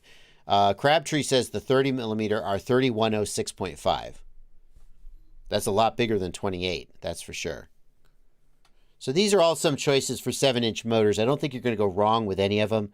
Some may be better than the others, but yeah. As far as the frame goes, that's a little tougher. So like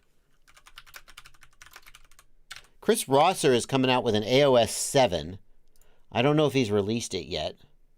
Not the Falcon 7, but an actual AOS. There it is, the AOS 7. I haven't tested it, but Chris Rosser, obviously a lot of a good frame designer, and probably his AOS 7 is a pretty solid choice. We got a suggestion for the Floss 7-inch. What do you mean a Floss 7? It's a Cineglide 7? Is that what you mean? Cineglide 7. Again, this is not an area where I do a lot of work, so like probably based on Bob Ruge's reputation, the Cineglide 7 would be a solid choice if you're looking for cinematic stuff. But I can't personally endorse it.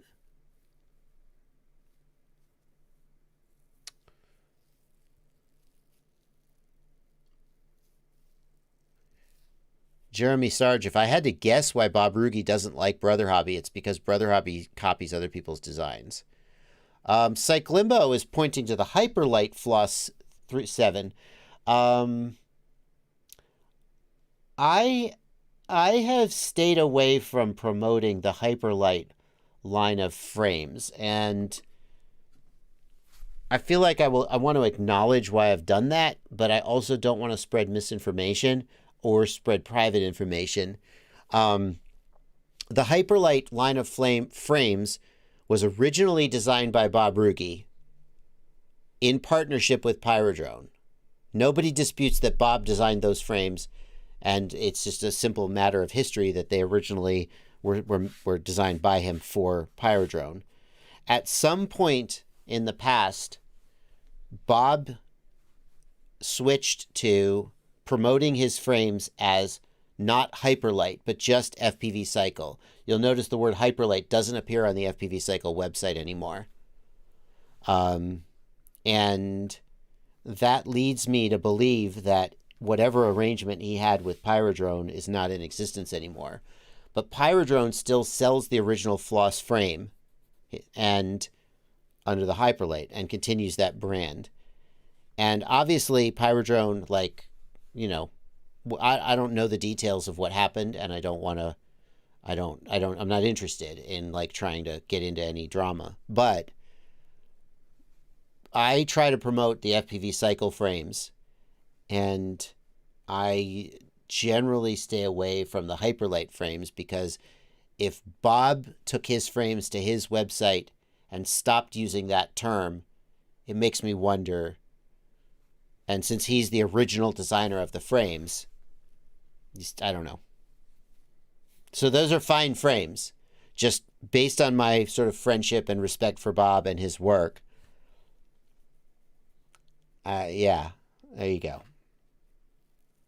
I mean, I shop at Pyrodrone. Pyrodrone is an amazing store. They are one of the best in the U.S. for getting damn near everything, including stuff that normally you only can get on Banggood. Somehow Pyro has it in stock. They're good. They ship. Their customer service fine. You know, obviously, I'm trying to walk a fine line here between saying it feels like there is something about this one product that that's going to lead me to be hands off, without trying to say, Bardwell hates Pyrodrone, which is not true. Okay. Anyway, that's why I don't go out of my way to promote promote those Floss frames. Is there a difference between the Zing 2 and the Zing motors? Yes. What is the difference? Don't know. Don't know about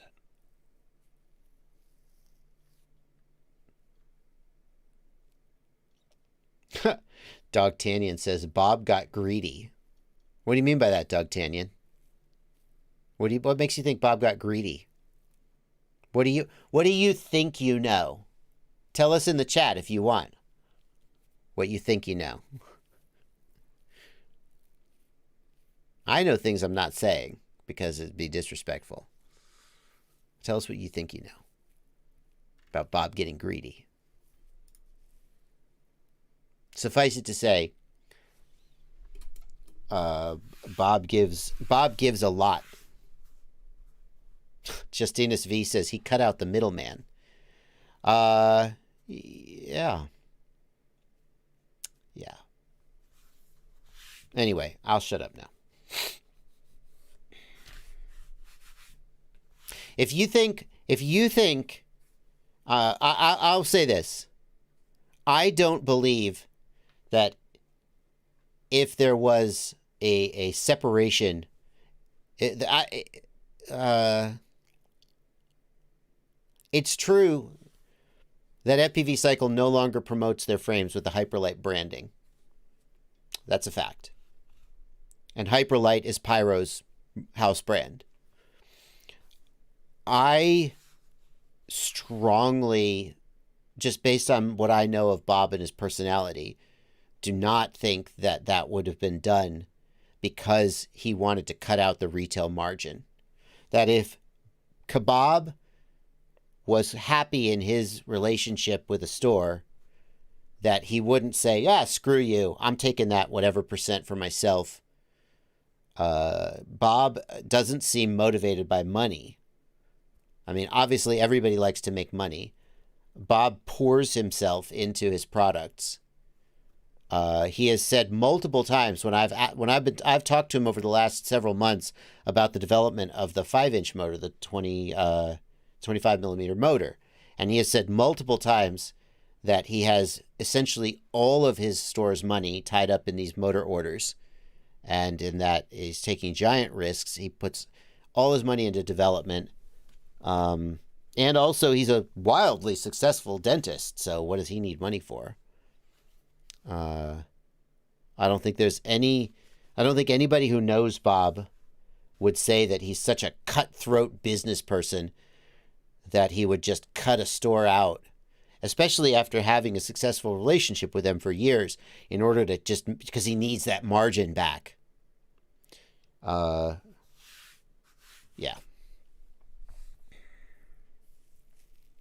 So I don't buy that. I wouldn't buy that at all. Chadward, thank you for a $5 super chat. You said the GEP-RC Smart 35, how's the durability? It's held up okay, although I have to admit, I don't fly it every day. It's fine so far, though. Super Deluxe, thanks for a $5 super chat. I made Torval fix their website. You can now get all the new backpacks in all the colors. You're welcome. Oh, that's awesome. Thank you, Super Deluxe, for that. Carix XXL, thank you for 30 Norwegian kroner. No question, just 30 kroner. Thank you. I love kroner. I love saying kroner. Justinus V says, that's not what I meant. Just that the middleman is now gone. All right. I don't want to mischaracterize your statement, Justinus V. Wait, you weren't the original commenter, were you? Yeah. Frankly, I mean, anybody who has any contact at all with Bob, including his customers, know how much work he puts in. It's annoying because, like, you buy a frame from him and then you go back to buy replacement parts and he's been upgrading the frame. And, like, I don't know, I'm not, like he's constantly making changes.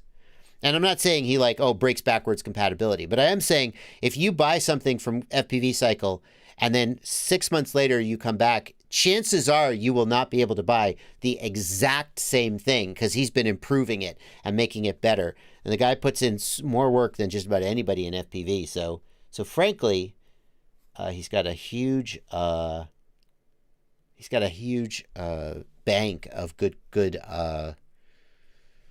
feelings in my book, whatever the word for that is. Anyway, Alrighty. Oh, that's it. We're caught up on Super Chats. Yay! Why do you say the Imperial motors flopped? Nick S. asks Kevin Sumner. I mean, the Imperial motors had a design defect due to the OEM not making them the way Bob said they should. And then he basically nixed the whole order and supposed to have replaced everybody with upgraded bells. So... 110 minutes into the live stream, Ghost Branch FPV has finished his first White Claw. I would call it a long drink, he says. There you go. All right, anyway. Quadrophenia.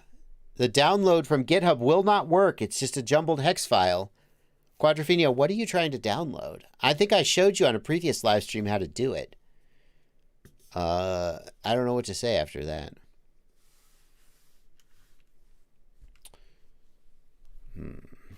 All right, well, we're caught up on Super Chats, and we're 6 minutes to the end of the stream. There we go.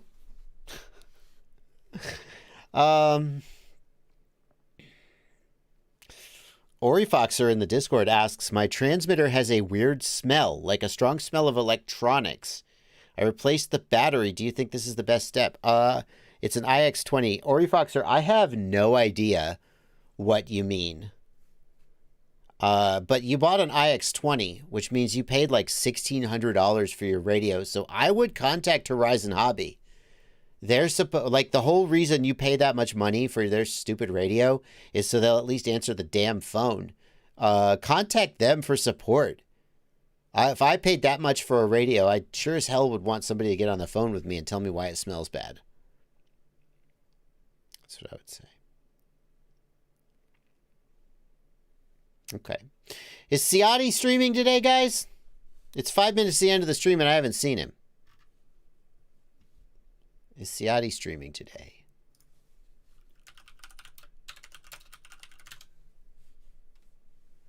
Brad Henderson wants to know the best ready-to-fly Cinewhoop kit. Damn it. Now, we did this before. I need you guys to help me out. Who makes ready-to-fly or bind-and-fly Cinewhoops? We had this discussion in an earlier stream, and I mentioned... So I always mentioned the Rotor Riot, because obviously they're one of the first ones that come to my mind. But you guys told me 2 or 3 other sites that are making slammed squirts. Frank Nicholas says Ciati's not streaming today. Okay, fair enough. You guys... Who are the companies? And I'm gonna flag this and put this on my live stream clips channel. Drone Co. Productions makes a slammed squirt ready to fly, bind and fly. Great. Everybody's pointing out Drone Co. Cinego. Now Cinego. Is that what is Cinego? Well, no, that's Gep RC. No. He's saying like ready to fly. He's saying like ready to fly. Like, so this is a bind and fly, but this is not like, I think he wants somebody to build it himself. Obviously, anybody can buy just a bind and fly Cinego or a ProTech 35. I don't think that's, he said ready to fly Cinewhoop kit. So I think he wants something completely ready to go. Do these guys do ready to fly? I'm sure they would if you call them up. Custom build upgrades, what we do, I don't know.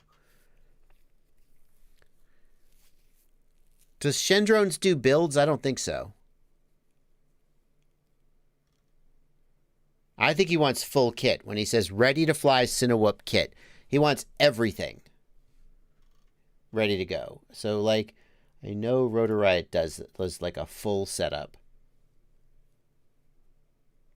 DroneCo will do any, yeah, that's DroneCo. It feels like DroneCo, if they don't have what you want on their website, just contact them. I mean, they do Bitcoin payments, for God's sake. Just contact them, tell them what you want. What happened to the linchpin, people are asking. The prize was delivered. He gave away the $25,000 first prize to 5 different people. He upgraded the 4 second place runners up from $15,000 to $25,000. Gave everybody $25,000, and then gave Peter Martyri, I'm not sure how you say his name. He gave him 25 grand, even though only 4 winners were supposed to be selected, just because he was first and he did a cool thing. So at that point, I don't know what happened after that, but that's what happened with the linchpin. Several people successfully built it. Terrence Howard gave away the money, and Crabtree says all that for a linchpin and no one uses it. Well, you don't know what he's doing with it now. Who knows what he's doing with it now? All right. Robert P., thanks for a $5 super chat. I mean, he's got some big plans. Don't know what the plans are. Midwest Custom Drones. Was that the other one? Midwest Custom Drones will build it for you. High-end custom drones and 3D printed parts. Bind and Fly. I mean, again, these companies that do these bespoke bind and flies, probably they'll do you a full ready to fly. But I don't see any Cinewhoops here, though. Where's the Cinewhoop builds? Custom build. Lumineer? No. Where's the Cinewhoop build? I mean, I don't doubt that they'll build one for me, but I would like you to have... I don't want it to be your first one. I would like that to be a thing that you do. Mike Crabtree. Good point. Mike Bergman points out, are we advertising these guys and not Mike Crabtree? Mike Bergman, you're absolutely right. My point is just there's a time and a place. There's a time and a place. The reason I chastised Mike earlier, gently, no hard feelings, Mike, was just because it felt like he was randomly popping up and sort of spamming the chat with an ad for his services, which I prefer that you don't do. If someone asks, especially in a super chat, they ask, who could build me a Cinewhoop? At that point, Mike Crabtree is more than welcome to say, hey, by the way, I could do that. See the difference? Yeah, so Mike Crabtree is... Mike, do you have a website? I'll wait for your answer. Mike Crabtree is just a dude out there who answers. He's super helpful all over Facebook. He answers questions and he does custom builds and repairs. He even said he'll get on a video call and one-on-one with you to help you fix your quads, you perverts. Mike Crabtree is a good dude. He's I don't know if I would say aggressive. Here, in fact, Mike, you should be a moderator. Why aren't you not? You will make you a moderator. That way you can post your email address. Here, Mike. Here you go. Mike is now a moderator for the channel. Don't abuse your powers, Mike. Yeah, the only reason I said please don't do that was because he was just randomly just saying, hey, advertising. And I feel like people don't like to be advertised to, except by me, but it's my live stream. I feel like people don't usually like people to just advertise to them randomly. So when people say, come see my YouTube channel, I'm like, no, don't put that in my chat, please. But if somebody asks and it's relevant and on topic, that's different. So, yeah. Also, Mike is, I just know Mike. I know Mike. He's a rampant self-promoter. If you're in a Facebook group with Mike, he does like 2 posts a day promoting stuff. And I just thought if he started doing it in my chat, it might get out of hand. I don't know. Anyway, he's a good dude, though. And he does, I mean, as far as I can tell, he does good work. And he's a smart guy, too. I see him answering a lot of questions. So, yeah. All right. That's going to do it, guys. We're going to wrap up the stream here. I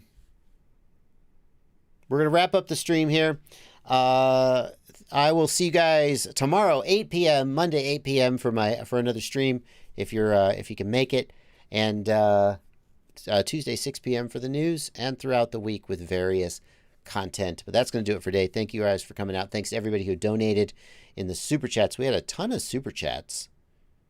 Not the most ever. Seemed like a lot. And thanks to all my patrons in the Discord as well. Happy flying, you guys. Have a great weekend.